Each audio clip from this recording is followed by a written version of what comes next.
Show, जहां हम बात करते हैं राजस्थान और राजस्थान से जुड़ी उन बड़ी सियासी चर्चाओं की जो कि सियासी गलियारों में लगातार चर्चा की जा रही है, उन पर सवाल उठ रहे हैं। और देखिए, अब राज्यसभा चुनाव को लेके एक बड़ी खबर आज सामने आई है और ख़बर यह है कि राज्यसभा की कई सीटों पे, कई प्रदेश में चुनाव की तारीखों का ऐलान कर दिया गया है। अब देखिए, राजस्थान से क्यों जुड़ी है, क्योंकि राजस्थान के भी 3 सदस्य राज्यसभा से, क्योंकि उनका कार्यकाल पूरा होने वाला है और राज्यसभा से अब वो 3 नए सदस्य जाएंगे। तो उसमें कहा अभी तक जो जा रहा है वो ये है कि भाई 2 बीजेपी की तरफ से और 1 कांग्रेस की तरफ से। अब इसमें कई सारे सवाल जुड़ गए राज्यसभा चुनाव को लेकर। देखिए, सवाल इसलिए भी जुड़ गए क्योंकि अभी हाल ही में आपने देखा कि 5 राज्यों में चुनाव हुए, उसमें किस तरह सचिन पायलट का भी रोल नज़र आया, अशोक गहलोत की भी चर्चा हुई। तो मतलब कांग्रेस और बीजेपी दोनों की ही चर्चा हुई। राजस्थान का एक अहम रोल बंगाल में भी और बाकी चुनाव में भी नज़र आया, चाहे वो बीजेपी हो चाहे कांग्रेस हो। अब सवाल ये उठ रहे हैं कि आखिर बीजेपी की तरफ से कौन लोग जा सकते हैं, कांग्रेस की तरफ से कौन लोग जा सकते हैं। अब जैसे अभी फ़िलहाल रवनीत बिट्टू भी है, रवनीत बिट्टू है, वो केंद्र में मंत्री जी, तो उनका कार्यकाल पूरा हो रहा है। तो क्या उनको वापस लिया जाएगा राजस्थान से या कहीं और से भेजा जाएगा? तो इन सबको लेकर आज के पीएम शो में चर्चा करेंगे अम्बेश श्रीवास्तव जी के साथ। तो अम्बेश जी, सबसे पहले सिर्फ ये बताएं आप कि क्या तारीखों का ऐलान हुआ है और अभी फ़िलहाल कौन कौन है, किनका कार्यकाल पूरा हो रहा है और किन किन की आपको लगता है कि उम्मीद की जा रही है? देखिए, अभी मौजूदा वक्त में रवनीत बिट्टू और राजेंद्र गहलोत बीजेपी से, नीरज डांगी कांग्रेस से, ये 3 लोग हैं जिनका 26 जून 2026 को कार्यकाल पूरा हो रहा है।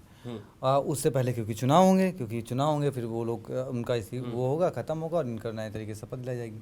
तो ये 3 सीटें हैं। अच्छा, राजस्थान में क्या है कि बहुत ज़्यादा हेरफेर की संभावना है नहीं, क्योंकि भाई 120 प्लस जो है वो बीजेपी है, 60 प्लस कांग्रेस है। तो जो भी गणित लगेगा वो इसी में मैनेज हो जाएगा। बहुत ज़्यादा इसमें ये संभावना नहीं है कि मतलब कांग्रेस 2 मार लेगी या बीजेपी 3 के कब्जे में कर लेगी। बहुत क्लियर है कि एक सीट, मतलब उनके खाते में 2 सीट, इनके खाते में 1 सीट जाएगी। अब सवाल ये है कि बीजेपी की तरफ से पहला, क्योंकि मैं बीजेपी की बात कर लेता हूँ कि बीजेपी की तरफ से राज्यसभा कौन जा सकता है।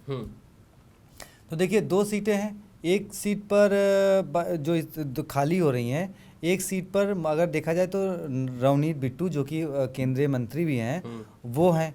अब सवाल है कि अगर वो यहाँ से, भाई उनका क्योंकि उस सीट का कार्यकाल पूरा हो रहा है तो फिर उनको भी राज्यसभा से हटे हुए माने जाएंगे।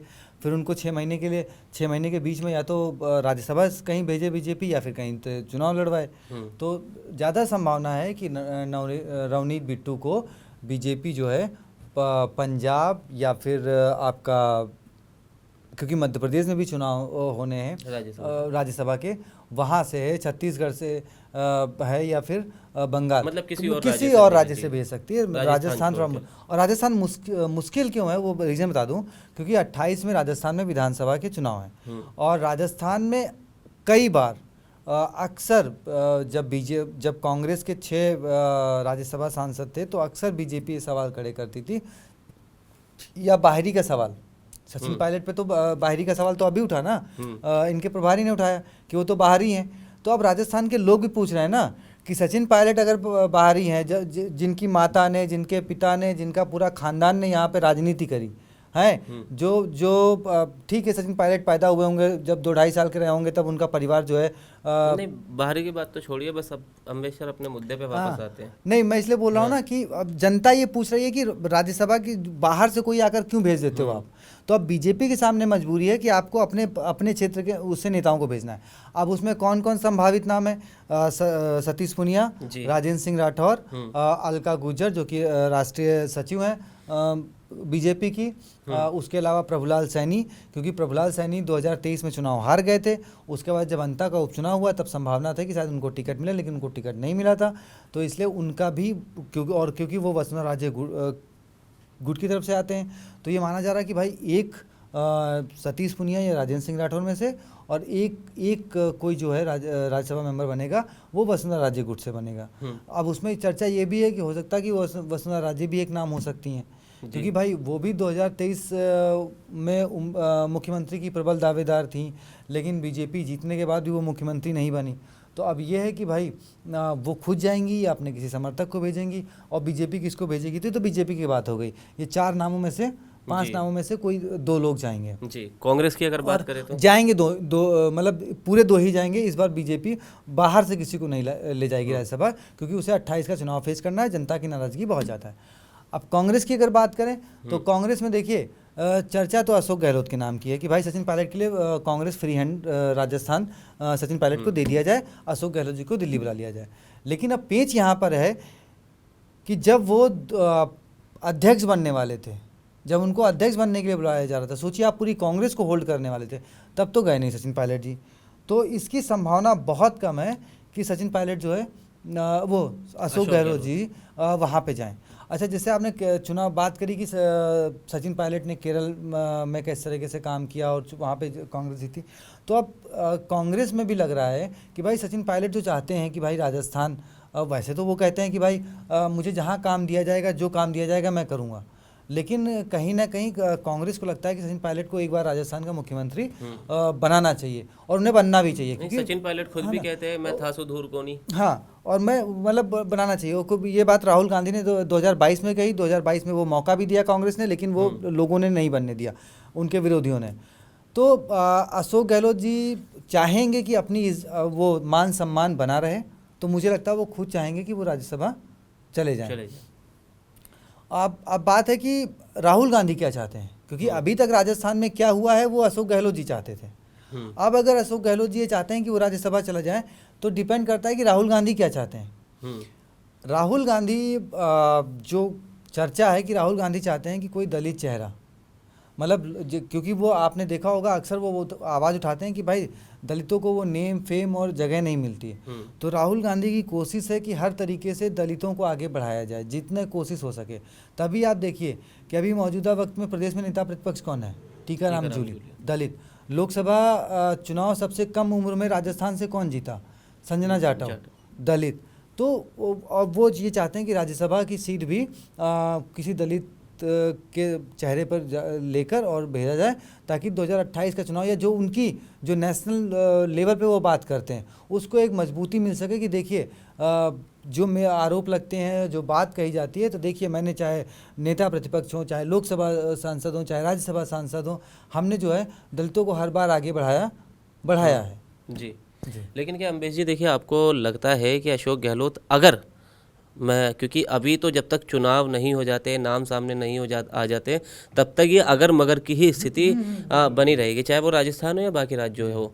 तो लेकिन देखिए अगर अशोक गहलोत चले जाते, क्योंकि देखिए आप बिल्कुल जो बात कह रहे हैं कि अशोक गहलोत हो सकता है इस बार चले जाए, क्योंकि उसके पीछे कई मुख्य कारण ये भी है कि भाई चाहे उनके बेटे को 2 बार वो चुनाव नहीं जिता पाए, जबकि इस बार तो लोकसभा में देखिए 11 सीटें आई भी, बीजेपी से छुड़ा ली, चाहे अब वो एक उधर चली गई आरएलपी में और एक अमराराम ले गए, बाकी तो कांग्रेस ही जीती।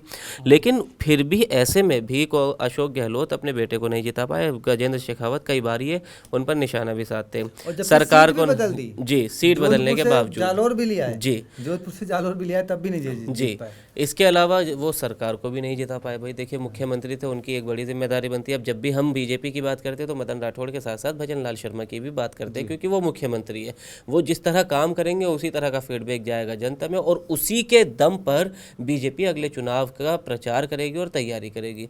तो अगर अशोक गहलोत जाते हैं तो क्या ये क्लियर नहीं हो जाएगा कि भाई अब सचिन पायलट के हाथ में कमाने, और उसका कहीं ना कहीं कांग्रेस को एक सीधा फायदा मिलेगा, क्योंकि अभी भी कश्मकश की, अगर अशोक गहलोत नहीं जाते तो कश्मकश की स्थिति जरूर बनी रहेगी 28 के चुनाव तक कि भाई मिलेगा नहीं मिलेगा। क्योंकि अब जैसा अभी आपने जिक्र भी किया कि भाई अब राहुल गांधी भी चाहते थे, कांग्रेस आलाकमान चाहता था, मौका भी दिया, पर उनके विरोधियों ने सचिन पायलट को नहीं बनने दिया। तो ये एक कश्मकश की स्थिति हमेशा ही बनी रहेगी कि भाई सब कुछ हो भी जाए, कांग्रेस जीत भी जाए, बहुमत से भी आ जाए, लेकिन फिर भी अगर नहीं बनने दिया। और इसका एग्जाम्पल हम देख सकते हैं अभी केरल का। केरल में किस तरह केसी वेणुगोपाल को लेके एक हवा थी, चर्चा थी, और लगभग कहा जा रहा था कि केसी वेणुगोपाल जो राहुल गांधी के साथ सालों से हैं और वो टिके हुए, कई नेता उनको उनके साथ के छोड़ गए, पर वेणुगोपाल लगातार टिके हुए और वो जाएंगे, वो मुख्यमंत्री बनेंगे, और फिर सचिन पायलट को शायद उनकी जगह दी जाएगी। तो क्या ये मैसेज नहीं जाएगा? नहीं, देखिए मुझे लगता है कि जो बात मैंने पहले कही थी कि राहुल गांधी एक तो जो चाहते हैं वो होता नहीं था जी। 2018 में वो चाहते थे कि सचिन पायलट मुख्यमंत्री बने, ज्योतिरादित्य सिंधिया मुख्यमंत्री बने, 2019 में वो चाहते थे कि लोकसभा में बेटे को टिकट ना दिया जाए। चाहे वो मध्य प्रदेश हो, दिग्विजय सिंह के बेटे को टिकट हो, या कमलनाथ के बेटे को टिकट हो, या फिर यहीं पे राजस्थान में अशोक गहलोत के बेटे को टिकट हो, वो नहीं चाहते थे कि इन बेटों को टिकट दिया जाए। नहीं चली उनकी। राहुल गांधी ने जब से अध्यक्ष बने, या कहें जब से चीज़ें देखी, तब से एक तानाशाही, मतलब पार्टी के अंदर ही तानाशाही वाला रोल देखा कि जिसको जो मर्जी आ रही है ना वो कर रहा है। तो अब राहुल गांधी अब अपनी चला रहे हैं, और अगर वो सक्सेस रहते हैं, क्योंकि देखिए उन्होंने 2022 में ही हिंट दिया था कि देखो ये तो शब्द करके बैठे हुए हैं, सचिन पायलट के लिए इशारा किया था। उन्होंने ये क्यों कहा था सबको पता है। तो अब उन्हें भी लग रहा है कि भाई एक आदमी जिसको आपने दरकिनार किया 18 में, जिसको आपने दरकिनार किया 22 में, ठीक है, और आपका इतिहास क्या है कि आप 1 2 3 बार आप मुख्यमंत्री बने, लेकिन तीनों बार कांग्रेस को रिपीट नहीं करा पाए जी। आपको जो आप अपने बेटे को एक बार जोधपुर से आपने लड़ाया, नहीं जिता पाए, एक बार आपने जालौर से सीट बदली, तब भी नहीं जिता पाए जी। सचिन पायलट के साथ ट्रैक रिकॉर्ड कम से कम इस मामले में ये बेहतर है। ठीक है, आप कहो कि छत्तीसगढ़ के प्रभारी हैं, वहाँ कुछ नहीं कर पाए, या 2019 में वो अध्यक्ष थे, क्यों नहीं जिता पाए। 2019 में वो अध्यक्ष थे ना, सरकार तो आपकी थी, ठीक है। और रही बात, तो सचिन पायलट ने अभी आप देखो जिन 4-5 चेहरों को उन्होंने टिकट दिलाया था राजस्थान में, वो जीत लड़के इनको अनिल चोपड़ा के लिए तो लड़ाई तक कर ली थी। कितने वोटों से आ रहे हैं अनिल चोपड़ा? 1600। उस पर भी मामला विवादित है जी, अभी तक कोर्ट में है ना, अभी कोर्ट में चल रहा है, मामला विवादित है। तो कम से कम उन्होंने वो प्रूफ किया। और अभी केरल के मामले के बाद से ना सचिन पायलट के समर्थक जो है ना वो बहुत उत्साह में है।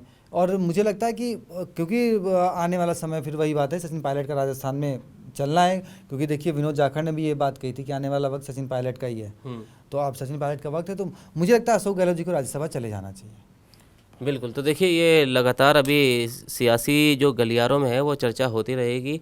अगर अशोक गहलोत चले जाते हैं तो हालांकि एक इस चर्चा को तो पूर्ण विराम लग जाएगा कि भाई अब राजस्थान में सचिन पायलट का कुछ हो सकता है। लेकिन अगर अशोक गहलोत राज्यसभा नहीं जाते तो फिर कश्मकश की स्थिति बनी रहेगी, गुटबाजी को बीजेपी उठाती रहेगी, क्योंकि बीजेपी को भी मौका मिलता रहेगा। और अगर अशोक गहलोत नहीं जाते तो, क्योंकि अभी भी लगातार गुटबाजी को लेके मदन राठौड़ हो या बाकी के बीजेपी के नेता हो, वो लगातार गुटबाजी का जो वो सवाल है उठाते रहते हैं। हालांकि गुटबाजी की बात ये ऐसा नहीं कह सकते बीजेपी एक है, बीजेपी में भी कई बार इस तरह की खबरें आती है, लेकिन खुलकर खबरें सामने नहीं आती। हालांकि कांग्रेस का इन दिनों राजस्थान में अगर कहे, वैसे तो गोल्डन पीरियड बीजेपी का देश में चल रहा है, लेकिन अगर राजस्थान में कहे तो राजस्थान में कांग्रेस अभी एक मुश्त दिख रही है, एक प्लेटफॉर्म पर दिख रही है। जिस तरह पहले कभी कहा जाता था, अगर पिछले 1 साल की बात कर ले, पिछले साल के इन दिनों की बात कर ले गर्मियों की, तो तब हनुमान बेनीवाल थे जो लगातार सड़कों पर नज़र आ रहे थे, चाहे वो एसआई को लेके बात हो या बाकी धरने हो। लेकिन फिलहाल अब कांग्रेस पूरी तरह सड़क पर नज़र आ रही है। आपने जयपुर के वो विजुअल देखे होंगे, किस तरह कांग्रेस एक मुश्त है।